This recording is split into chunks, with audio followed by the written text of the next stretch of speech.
Hello, friends. A very warm welcome to another session on Ansarkari. And here again, we are picking up such very beautiful and very important concepts and ideas which are going to help you to crack this exam in simple words. So, do join us, make your own notes and points, have some brainstorming ideas. You can write back to me. You can also mail back, also, and you can comment in the comment section. And also, you can join our courses if you are really sincere.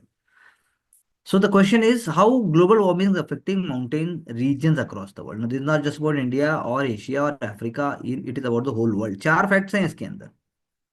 पहली बात, United nation world water development report 2025, लिख लो इसको, रट लो. Monuments and glaciers पूरा नाम है इसका. Water towers. ये world day for glaciers on March 21, वो फर्स्ट है. This is the first world day for glaciers, इसलिए अपने आप में इंपॉर्टेंट हो जाता है. तो चार पॉइंट्स हैं. ग्लेशियर मेल्टिंग, दूसरा एक्सेलरेटिंग पर्माफ्रॉस्ट थॉ, तीसरा है डिक्लाइनिंग स्नो कवर, और चौथा है आपका इरेटिक स्नोफॉल पैटर्न्स. ये चार पॉइंट्स हैं. यानी इरेटिक स्नोफॉल पैटर्न्स मींस कहीं पर जो है there will be some reasons elevation in which rainfall transition to snowfall is shifting upwards due to atmospheric warming. यानी लोअर एलिवेशन और वार्मर क्लाइमेट जो है वो ग्रेटर डिक्रीज फेस कर रहे हैं as far as snow cover depth and duration is concern. कुछ mountain ranges larger fraction of precipitation देख रहे हैं, रेन रेन में देख रहे हैं रादर देन स्नो. तो स्नो ड्यूरेशन भी कम हो गया है. Snow melting is happening earlier than usual. Decline भी स्लो कवर में हुआ है. सारे के सारे माउंटेन रीजन मैंने देखा डिक्लाइन हुआ है. आइस जो है टोटल स्नो और आइस कम हो रही है.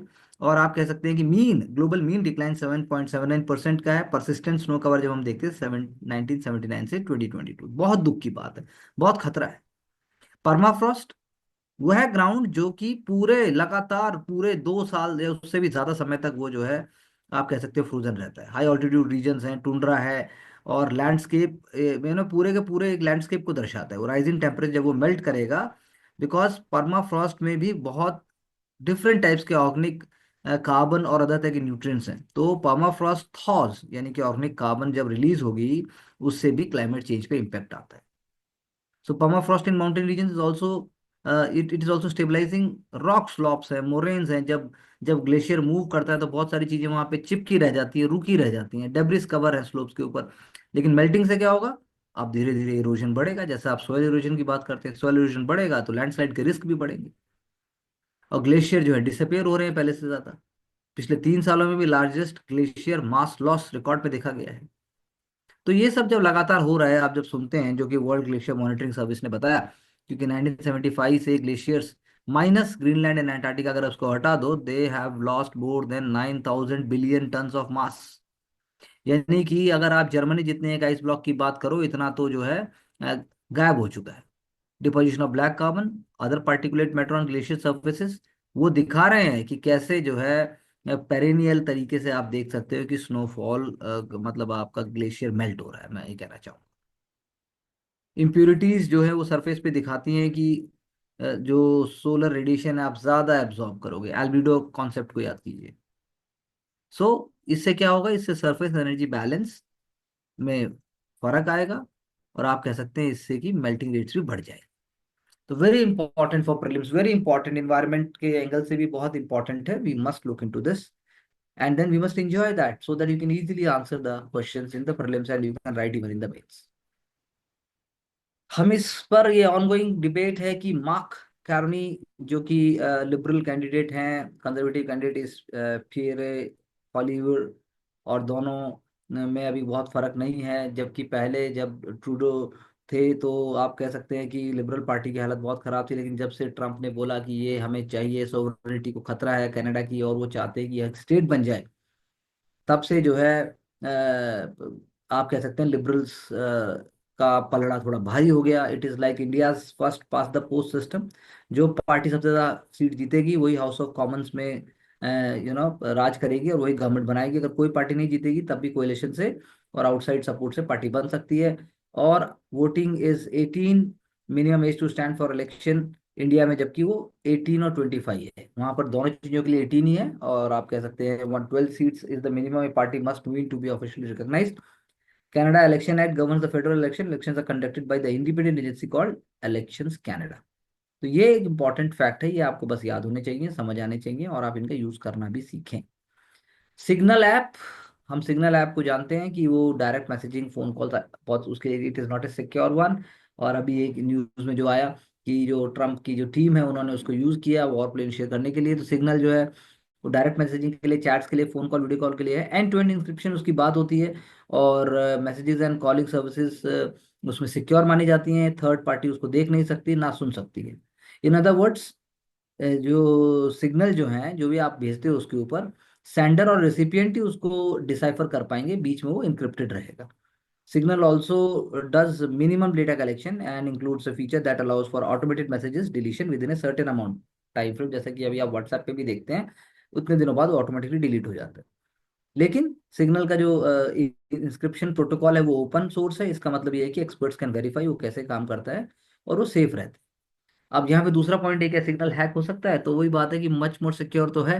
अगर आप बाकी चीज़ों की बात करो और अगर हैकर्स की सुनी जाए तो people can link Signal messaging to desktop application. इसका मतलब है कि वो डाइवर्ट हो सकता है, डिलीवर्ड हो जाएगा पोटेंशियल मल्टीपल लैपटॉप और डेस्कटॉप्स के ऊपर, लेकिन आप उसको ये नहीं कह सकते कि बड़ी आसानी से आप हैक कर सकते हैं। सिग्नल जो है वो क्लासिफाइड डेटा में उसको नहीं लिया जाता। तो these are some of the points we must enjoy, we must understand. और इंटरव्यू में ऐसे जरूर पूछा जा सकता है, अचानक से आप अपने लेवल को नहीं रेस कर सकते जब इंटरव्यू की बारी आती है कि भाई सिग्नल व्हाट्सएप इनमें क्या फ़र्क है, गवर्नमेंट ऑफ इंडिया क्या यूज़ करता है या कुछ और चीज़ें। आपको एक इंटरेस्ट और आपको एक जेन्युइन जुनून होना चाहिए। लेकिन जो जब से चाइना की बात करते हैं हम कि China is hacking, China is putting surveillance, तब से जो है इन चीज़ों की तरफ ज़्यादा हुआ है। हैकर्स जो है वो एलिजली स्पाई भी करते हैं कन्वर्सेशन जो सीनियर पॉलिटिकल लीडर्स के, including including Trump and vice president JD Vance. तो यही है कि लोकल और फेडरल ऑफिसल्स वो सिग्नल को यूज़ करते हैं वहाँ पर, और हमारे यहाँ पर भी जैसे बात है हम नहीं जानते, लेकिन ऑब्वियसली हमारा जो इंटेलिजेंस डेटा है वो भी सिक्योर है, लेकिन वो इतने लेवल पे हम उसको नहीं कह सकते। प्राइवेट यूनिवर्सिटीज एक सिर्फ केरला के लिए नहीं बल्कि होल इंडिया के लिए एक बहुत बड़ा इशू है। उस उन्होंने एक बिल पास किया केरला गवर्नमेंट ने, और गवर्नमेंट की नॉमिनी होंगे उसके अंदर सीट्स भी रिजर्व्ड होंगी, और मल्टी कैंपस यूनिवर्सिटीज बनाने की बात होगी, और स्टूडेंट काउंसिल भी होगी, और साथ साथ में regulatory body, this body would be established by the government to promote teaching research and development training. तो देर आर 471 प्राइवेट यूनिवर्सिटीज पूरे इंडिया में जो है, बहुत अच्छा पॉइंट है। और यूजीसी 2024 ने जो डेटा दिया, गुजरात के पास लार्जेस्ट है, उसके बाद राजस्थान है, फिर मध्य प्रदेश है। और some states are having their own legislations in order to make sure कि जो प्राइवेट यूनिवर्सिटीज हैं वो नॉलेज और एम्प्लॉयमेंट और सोशल जो हमारी कम्युनिटी है उसको एक अपडेट रहने में, उसको वाइब्रेंट रहने में मदद करें। केरला ने जो डिसाइड किया वो, CPI is communist party of India is in the power, and left ने कभी भी इन चीज़ों को बहुत ज़्यादा शुरू से होल हार्टेडली प्राइवेट यूनिवर्सिटीज़ को प्रमोट करने की बात कभी नहीं की। और आप कह सकते हैं कि लेफ्ट जो है वो प्राइवेट पॉलिटेक्निक्स और इन सब में भी बहुत ज़्यादा उन्होंने बहुत ज़्यादा उन्होंने सपोर्ट नहीं किया, शुरू से उनको भी उन्होंने प्रोटेस्ट किया। अब बात ये कह सकते हैं कि सिचुएशन बदल गई है, उनका कहना है। अटेम्प्ट पहले था कि पब्लिक यूनिवर्सिटीज और को खत्म किया जाए, ऐसा उनका मानना था, उनका व्यू पॉइंट था। लेकिन अब जो है पब्लिक सेक्टर को हम स्ट्रेंथन कर रहे हैं और प्राइवेट यूनिवर्सिटीज को भी हम प्रमोट करने की बात कर रहे हैं। और केरला को अगर हमें हायर एजुकेशन हब बनाना है तो उसके लिए उन्होंने कहा कि हम इस तरह के हमें आइडियाज को प्रमोट करना पड़ेगा, and definitely it's positive thing. आज जो है स्टूडेंट्स बाहर भी जाते हैं, अब्रॉड भी जाते हैं, आउट ऑफ केरला भी जाते हैं, तो हर स्टेट के लिए एक रोल मॉडल की तरह है। But again question arises, fingers are crossed कि किस लेवल का एजुकेशन होगा, किस लेवल की क्वालिटी होगी। New tax bill will be pushed new tax bill is push to the monsoon season. तो पॉइंट यही है कि जो आईटी बिल है वो अपनी लैंग्वेज के लिए इस बार अप्रिशिएट किया गया, उसकी ईजियर लैंग्वेज है और इजी रेफरेंसेस हैं। No change has been proposed in tax rates और की टैक्स प्रोविजंस, जैसे कि रेजिडेंसी रूल्स है, कैपिटल गेन टैक्स है वो पहले वाला ही चलेगा। और लोकसभा ने जो है, अभी अगर आप देखेंगे फाइनेंस बिल 2025, तो लोकसभा ने अपनी जो पूरी की पूरी जिम्मेदारी थी उसको पूरा कर दिया, अप्रूवल प्रोसेस को पूरा कर दिया। अब वो राज्यसभा में जाएगा, वहां पर वो प्रोसेस पूरा होगा। तो हमें पूरा मनी बिल क्या है, कैसे पास होता है, एनुअल फाइनेंशियल स्टेटमेंट क्या है, ये पीटी के एंगल से हमें सारा पता होना चाहिए कि किस समय क्या हो रहा है और उसके लिए क्या प्रोटोकॉल है, कन्वेंशंस क्या है। So same same point as I am saying कि भाई अगर फाइनेंस बिल 2025 लोकसभा अगर अपना पार्ट पूरा कर देती तो अपर हाउस यानी राज्यसभा जाएगा। और जैसे हमने चर्चा भी की थी, जो इक्वलाइजेशन लेवाई है ऑनलाइन एडवर्टीजमेंट्स के ऊपर, वो भी पॉजिटिवली देखा जाएगा। हमने पहले भी बात की थी, 6% लेवाई गवर्नमेंट सोच रही है कि उसको हटाए, ताकि जो यूएस जो ट्रेड वॉर और टैरिफ्स जो बात हो रही है उसमें हमें बेनिफिट मिलेगा। और सेंटर जो है, सेंटर ने जो अभी टैक्स एग्जेम्पशन 12 लाख तक दिया है न्यू टैक्स रिजीम में, तो आप ये कहिए कि उसके लिए भी पॉजिटिविटी के साथ बात है। पहले हमने बहुत सारे इस पर आर्टिकल्स अलग अलग हमने डिबेट किए कि क्या होगा आखिर। कई लोगों ने ये भी चर्चा की, हमने जब पहले बात की थी कि भाई अगर पैसा लोगों के हाथ में होगा भी तो क्या वाकई वो चेंज भी कर रहा है, फिर कितने लोगों के हाथ में होगा। फिर कुछ ने ये भी चर्चा की कि कितने कम लोग इंडिया में टैक्स पे करते हैं, उसमें से भी आप हटा रहे हैं, तो क्या वाकई आप ठीक कर रहे हैं। तो बहुत सारे एलिमेंट्स हमने चर्चा की थी, प्लीज गो एंड रिविजिट, क्योंकि वो डिफरेंट स्कूल्स ऑफ थॉट्स की जब तक दो दो लाइनें आपके माइंड में बैठेंगे नहीं, तब तक हम बेस्ट नहीं कर पाएंगे। व्हीकल स्क्रैपिंग पॉलिसी बहुत इंपॉर्टेंट है, because of which prices of auto components will be reduce by 30%। Auto component prices have a direct bearing on vehicle price. बिल्कुल सही बात है उनका। सर का ये कहना है कि व्हीकल स्क्रैपिंग पॉलिसी, लेकिन दिल्ली की है या पूरे बाकी इंडिया के स्टेट्स की है, वो बहुत ही स्ट्रीमलाइन होनी चाहिए। उसके लिए भी हम श्योर नहीं, हम कहते हैं 15 साल के बाद व्हीकल स्क्रैप में चला जाएगा, लेकिन अभी भी डिबेट किया गया कि पीयूसी नहीं दोगे, मैंने माना, लेकिन क्या वाकई इंजन कंडीशन सही है कि नहीं है। तो बहुत सारे क्वेश्चन थे इस पे भी, लेकिन definitely we have to move forward. We have, it is very very difficult and complex task. इतना आसान नहीं है पूरी की पूरी जनता को कन्विंस करके आगे लेके चलना। दैट इज वाई आपको सोचना पड़ेगा कि आप अपने आंसर्स में जब बात करते हैं हॉलिस्टिक अप्रोच की, कि कैसे जो हमारा व्हीकल या जो हमारा मोबाइल और मतलब ऑटोमोबाइल्स हैं वो किस दिशा में जा रहे हैं। ईवी भी एक तरफ है, फिर उसके बाद हम पब्लिक ट्रांसपोर्ट की बात भी कर रहे हैं, फिर उसके बाद हम बात कर रहे हैं कि आप हर चीज़ के लिए गाड़ी मत उठा के चलिए। तो ये एक सच्चाई हो गई है आज के समय में, लेकिन वही बात है, इंडिया में कितने परसेंट लोगों के पास कार है, कितने परसेंट लोग टू व्हीलर यूज कर रहे हैं। फिर ऊपर से आप जब ई कॉमर्स की बात कर रहे हैं तो आप उसको पूरा बोल रहे हैं कि आप इलेक्ट्रिक व्हीकल से चलिए, बैटरी व्हीकल से चलिए। तो कई क्वेश्चंस हैं, उनको आप देखकर इसको हम डिस्कस कर सकते हैं और करेंगे भी। Meet to decide government borrowing plan for the first half of financial year 26 today. तो ये एक अपने आप में एग्जांपल है कैसे गवर्नमेंट ऑफ इंडिया या फिर आप मान लीजिए reserve bank of India, finance ministry, सब बैठते हैं और वो डिसाइड करते हैं कि कितनी बोरोइंग मार्केट सिक्योरिटीज के थ्रू ली जाएगी, और किस तरीके से वो पैसा बोरो करके कितने कितने तरीके से लिया जाए ताकि डेफिसिट बहुत ज़्यादा ना हो। गवर्नमेंट की बोरोइंग्स जो होंगी, वो बोरोइंग्स जो है वो किस डायरेक्शन में जाएंगी। और अगर आप साउंड फिस्कल मैनेजमेंट की बात करते हैं, यानी कि जो ऑफ बजट लाइबिलिटीज हैं या फिर हमारे अनफोर्सिन जो अनफोर्सिन हमारे खर्चे हैं, डिफेंस का खर्चा है, फिर सब्सिडी का खर्चा है, फिर फंड्स हैं स्कीम के लिए, फिर उसके बाद मतलब जैसे रेलवे ट्रांसपोर्टेशन की मैं बात करूं तो अलग अलग चीज़ों के लिए, तो बेटर कैश मैनेजमेंट कैसे होगा, बोरोइंग हम कैसे स्ट्रीमलाइन करें। जैसे अब मोनेटाइजेशन की बात है, जैसे national highway authority of India and Indian railways are principally dependent on the central budget for their for their operational and your capacity requirement. जो कैपिटल उनको ऑपरेशनल जो जो उनको चाहिए, वो पैसा कहाँ से आएगा। तो इसीलिए ये एक बहुत ही स्मार्ट है। हम ये कहना बड़ा आसान है कि इसमें कम दे दिया, उसमें ज़्यादा दे दिया, तो आपको ये देखना पड़ेगा आखिर 1 रुपया जो सरकार का है वो 1 रुपया आ कहाँ से रहा है और जाएगा कैसे। तो these are some of the elements जो हमें प्रीलिम्स और मेंस और इवन इंटरव्यू के पर्पज से हमें पता होनी चाहिए। जैसे कि अभी गवर्नमेंट ने पहले जब गोल्ड पेपर गोल्ड की जब मैं बात करूँ या फिर गोल्ड सिक्योरिटीज की बात करूँ, उसको डाल से इंडिकेट पहले उसको प्रमोट किया था, लेकिन अब बाद में वो खर्चा बढ़ गया, तो government has to back out. ऐसे ही सिमिलरली आप बोलो कि पब्लिक सेक्टर अंडरटेकिंग से कईयों को हमने रिवाइव किया है, कईयों को हमने जो है उनके उनके पास जो उनकी ऑटोनॉमी है और जो उनका मैनेजमेंट है उस पर्पज से हमने किया है। तो यानी अलग अलग एस्पेक्ट से हमें देखना पड़ता है। प्राइवेट सेक्टर कितना रिस्क लेकर मैन्युफैक्चरिंग को और जो सर्विसेज हैं और ऊपर से जो एआई हो गया या रिन्यूएबल्स हो गया उसमें कितना पुश करने को तैयार है। तो ये सारे एलिमेंट आपको देखने पड़ेंगे। और सेंटर की जो जी से यानी कि गवर्नमेंट सिक्योरिटीज हैं जो कि मतलब बिल्कुल सिक्योर मानी जाती है, उसकी भी वैल्यू उतनी ही होगी जितनी सरकार की वैल्यू होगी। अगर सरकार ही है और अगर कंट्री का आउटलुक ही पॉजिटिव नहीं होगा तो नहीं होने वाला। अब जैसे ये एग्जांपल है accessible and affordable medicine for everyone में जो जन औषधि योजना है, वो बहुत इंपॉर्टेंट है, लेकिन यहाँ पर exemption on life saving drugs, 36 critical life saving drugs और मेडिसिन को फुल्ली एग्जाम कर दिया गया बेसिक कस्टम ड्यूटी से। फिर उसके बाद कंसेशनल ड्यूटी है 6 लाइफ सेविंग ड्रग्स के ऊपर 5% कर दिया गया है। इससे क्या है, हेल्थ केयर प्रोवाइडर पेशेंट सबको एक्सेसिबल हो गया।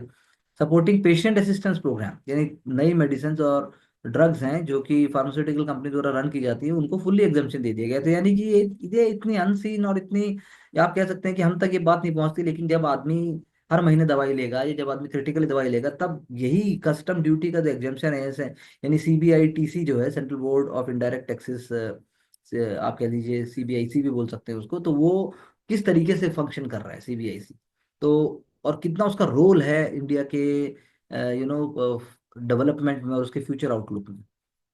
सेबी ने कॉन्फ्लिक्ट ऑफ इंटरेस्ट को कोड को अनचेंज रखा 17 ईयर्स तक। New chairman deserves credit for course correction. हमने कल ही इसकी चर्चा की थी जब हमने कहा था कि किस प्रकार से जो कोड ऑफ कंडक्ट है वो शॉर्टफॉल नहीं होना चाहिए, उसके बाद जो है पूरा एक कॉन्फिडेंट इकोसिस्टम दिखना चाहिए, और सिविल सर्वेंट अगर चेयरमैन है जैसे यहाँ पर अभी हैं पांडे सर, तो मतलब एक तरीके का रोल मॉडल बनना चाहिए।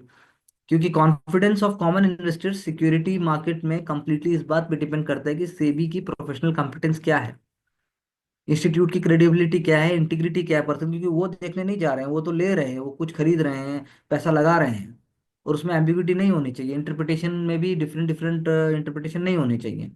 तो कॉन्फ्लिक्ट कोड जो है बहुत नेसेसरी था। और इसका मतलब ये नहीं है कि आप प्राइवेट सेक्टर से आप कोई आ ही नहीं सकता। सेबी जो है वो स्पेशलाइज लोगों को चाहती है जिनको डीपर अंडरस्टैंडिंग है और डीपर इंसाइट है फाइनेंशियल मार्केट्स की, तभी इंडिया का फाइनेंशियल मार्केट राइज करेगा। तो Madhabi Puri Buch was the first person from the private sector to enter the corner office of SEBI, और वो आखिरी ना हो, ऐसा हमारा सोचना है। अब यूएस, रशिया, यूक्रेन, यूके और इंडिया का भी स्टैंड है। रशिया और यूक्रेन ने एग्री कर लिया कि वो जो है कमर्शियल शिपिंग को नहीं रोकेंगे, और US will help Russia to have access to market for agriculture and fertiliser exports. तो अब अपने आप में समीकरण ही पूरे बदल गए। लेकिन कमाल की बात क्या है कि अगर यूरोप की भी बात भी की जाए तो यूरोप हाई एंड ड्राई रह गया है। यूरोप के पास तो पूरी सारे यूरोप के पास इतनी फोर्स नहीं है जितनी रशिया के पास है। सारे यूरोप के पास अगर Japan, sorry I mean to say UK और फ्रांस के पास अगर मान लो 500 स्टॉक पॉइल्स हैं, तो उसके तो मतलब 10 टाइम्स ज्यादा हैं, उसके 10 टाइम्स ज्यादा होंगे हमारे रशिया के पास। तो यानी कि things are changing, and things are changing dramatically which no one ever believed। And Ukraine का भी अपनी जगह बहुत ही स्ट्रैटेजिक रोल है। लेकिन सिचुएशन अब किस तरह की से खत्म होती है, बिल्कुल रुकती है, वो हमें देखना पड़ेगा। दोनों ने एग्री किया है कि वो एनर्जी इंफ्रास्ट्रक्चर पे एक दूसरे के अटैक नहीं करेंगे। तो यानी कि चीजें कुछ बदली हैं, लेकिन फिर भी कुछ कह नहीं सकते। वॉर शायद रुक जाएगा, लेकिन कैसे रुकेगा, उसमें अलग अलग leaders including India, China, Iran, Turkey, और यूएस एक तरफ, और यूरोप तो है ही एक तरफ, तो इसीलिए चीजें बदल रही है, हमें ध्यान देना होगा। हमने थोड़े दिनों पहले भी चर्चा की थी कैसे उत्तराखंड में भी स्टार गेजिंग की सीरीज है, तो अब इसीलिए यहाँ पर इन्होंने एग्जाम्पल दिया है कि कैसे लद्दाख में, हमने लद्दाख में 2 साल पहले भी शायद प्रीलिम्स में भी ये क्वेश्चन आ चुका है। लद्दाख और हायर रीचिंग में उत्तराखंड के वहाँ पर इंडिया की कुछ डार्केस्ट साइट्स हैं। डार्केस्ट साइट स्काईज वो होते हैं, या डार्केस्ट डार्केस्ट स्काईज कह लीजिए, डार्केस्ट स्काई साइट्स कह लीजिए, वो हैं जो लीस्ट पॉल्यूटेड है। यानी आप अपनी आंखों से अपनी गैलेक्सी को देख सकते हो, मिल्की वे को देख सकते हो, Mars, Jupiter, Saturn, mercury, Venus को देख सकते हो। तो ये आपको आपको जगह याद रहनी चाहिए, जैसे हिमाचल में चंद्रताल, उत्तराखंड में Spiti valley, Bhandara near Nashik, Panshet and Tamhini Ghat, Velhe, मुल्शियन, नाना घाट। इन पुणे के अंदर तो इसरो ने इसमें इंटरेस्ट को और इन आइडियाज को प्रमोट करने में बहुत मदद की है। और पुणे बेस्ड ज्योतिर्विद्या परिसंस्था का भी इसमें इंपॉर्टेंट रोल रहा है। India's oldest amateur astronomy organisation was establish in 1944। तो जीवीपी जिसका नाम मैंने आपको बताया वो सबसे ओल्डेस्ट है। और जनवरी फरवरी में आप mercury, Venus, Jupiter, Saturn, Uranus देख सकते हैं फॉर अबाउट 10 डेज। तो प्लैनेट परेड इसको कहा जाता है। तो पॉइंट ये है कि ये एक अच्छा शौक है, ये एक अच्छी वो है।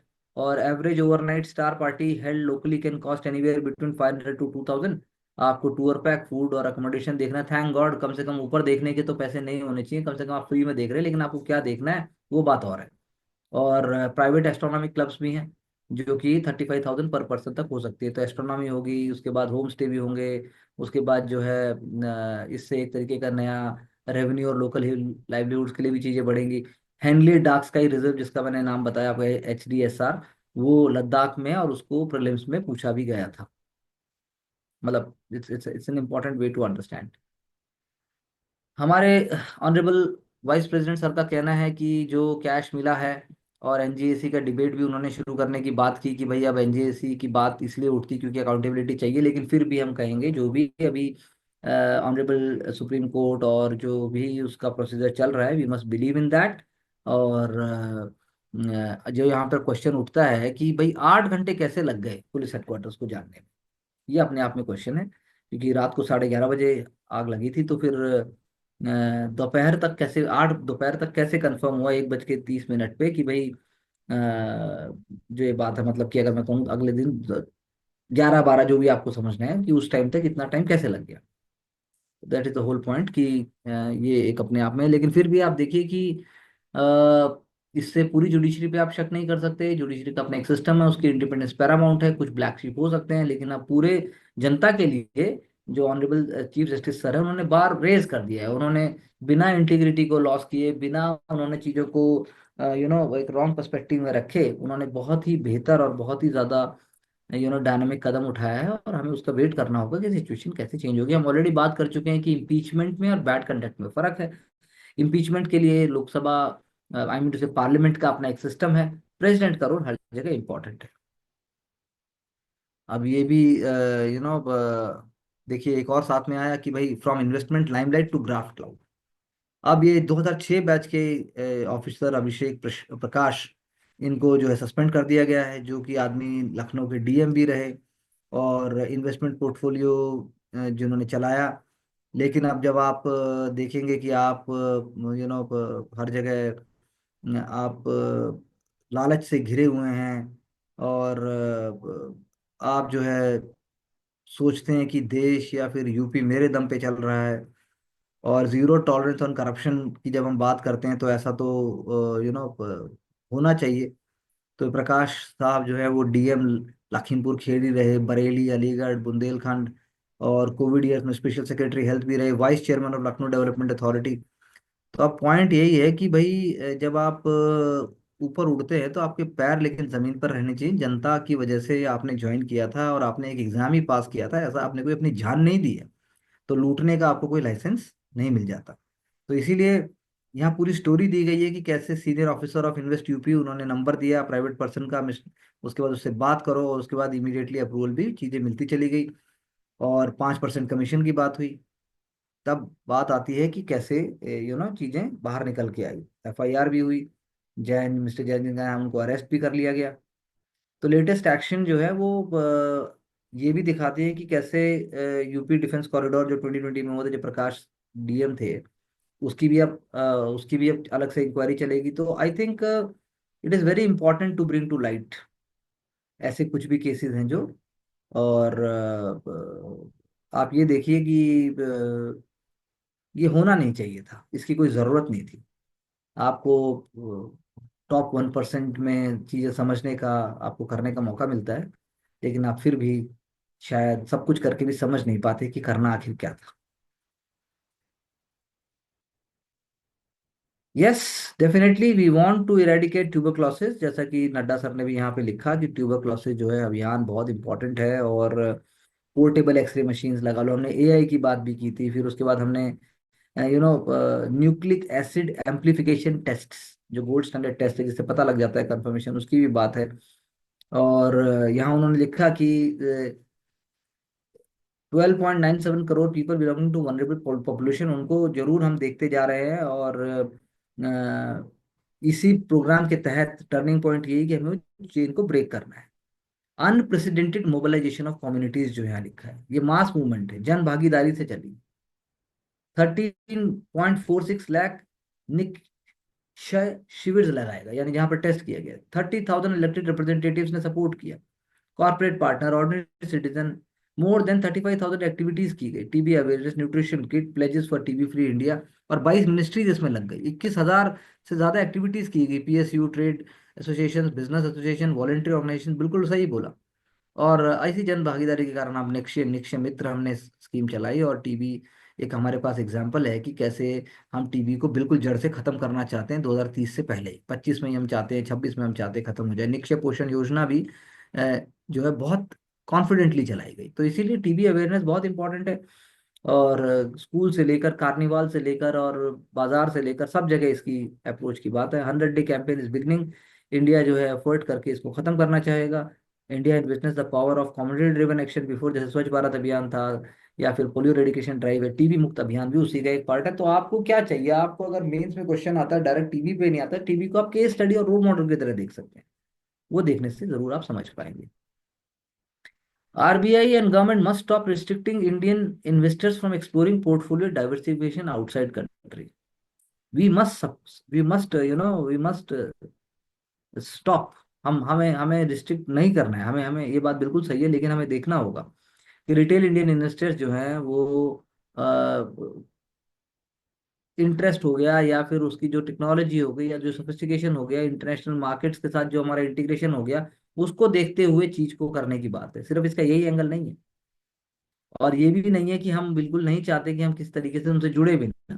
तो रिस्ट्रिक्शन है जो म्यूचुअल फंड इन्वेस्टमेंट पे, जो वो अभी अभी मार्केट हमारा और ग्रो करे। मार्केट में हमारे जैसे अभी हम इतने सारे इन्फ्लुएंसर्स की बात करते हैं, हम इतनी सारी चीजों को देखते हैं कि पैसा डूब गया, रिटेलर्स का पैसा डूब जाता है, गलत तरीके से होता है, स्कैम्स होते हैं। तो आपको नॉलेज कितने उसको है। पॉइंट ये है कि इंडियन म्यूचुअल फंड्स और एक्सचेंज ट्रेडेड फंड्स जो हैं, स्कीम्स या जो ग्लोबल मार्केट या ग्लोबल स्टॉक्स को जो कैटर कर रही हैं, अगर उसकी जानकारी जैसे जैसे बढ़ती जाएगी, लोगों में अवेयरनेस बढ़ती जाएगी, तो आई एम श्योर गवर्नमेंट और RBI उस तरफ भी ओपनिंग सोचेंगे। पहला पहला गोल है कि कैसे आप देश की जो आप पहला प्रेफर है कंजर्वेटिव अप्रोच का, तो शायद इसी कंजर्वेटिव अप्रोच को रखते हुए जो है सरकार और RBI धीरे धीरे सोच समझ के चलेंगे, rather than opening up it in a very very grand way. Threshold of safe harbour rules, यानी सेफ हार्बर रूल्स एक तरीके के रूल्स हैं, CBDT ने कहा। उन्होंने इनकम टैक्स रूल्स में अमेंडमेंट किया। Safe harbour rules by including lithium ion batteries for use in electric or hybrid vehicles and increasing the threshold for availing safe harbor to ₹300 crore। तो इससे क्या होगा, इससे होगा कि जो आपका ट्रांसफर प्राइसिंग डिस्प्यूट्स होते हैं जो इंपोर्टेड इलेक्ट्रिक व्हीकल कंपोनेंट्स के लिए, वो थोड़े कम हो जाएंगे।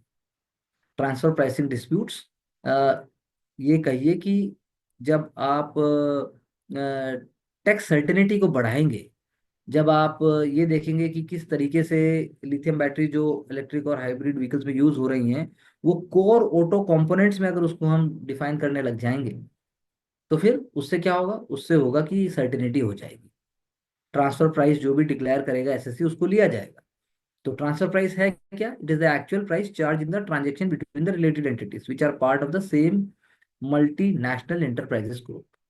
यानी पहले ये नहीं था इसके अंदर, तो अब उसको उसके अंदर लेके आएंगे, तो उससे सर्टेनिटी होगी। सर्टेनिटी होगी तो ऑब्वियसली उससे क्लैरिटी बढ़ेगी, ईज ऑफ डूइंग बिजनेस बढ़ेगा, और उससे अ, अगर मैं सिंपल भाषा में कहूँ तो धंधा करने में आसानी होगी। और उससे ब्लैक और रेड टिपिज्म, ब्लैक मार्केटिंग, रेड टिपिज्म, इन चीजों पर भी एक तरीके की लगाम लगेगी। तो ये सारे इनिशिएटिव हैं ईज ऑफ डूइंग बिजनेस के, सारे इनिशिएटिव्स हैं। जब आप कहते हो भारत बड़ा कैसे बनेगा, 50 कमियां जरूर हैं, लेकिन हमें 4 अच्छाइयां देखनी है। वो 4 अच्छाइयां ही हमें आगे लेके जाएंगी। 50 कमियों को भी हम हटाने को कृतबद्ध हैं। गलतियां 100 हो सकती हैं, लेकिन इंटेंशन और आपका हार्ड वर्क आपको आगे लेके जाएगा। इफ यू फील लाइक कि मैं जो वर्क कर रहा हूँ वो मुझे कुछ तो नया सीखने को मिला, तो सक्सेस आपके कदम जरूर चूमेगी। With these ideas we finish today session. Thank you very much. All the best.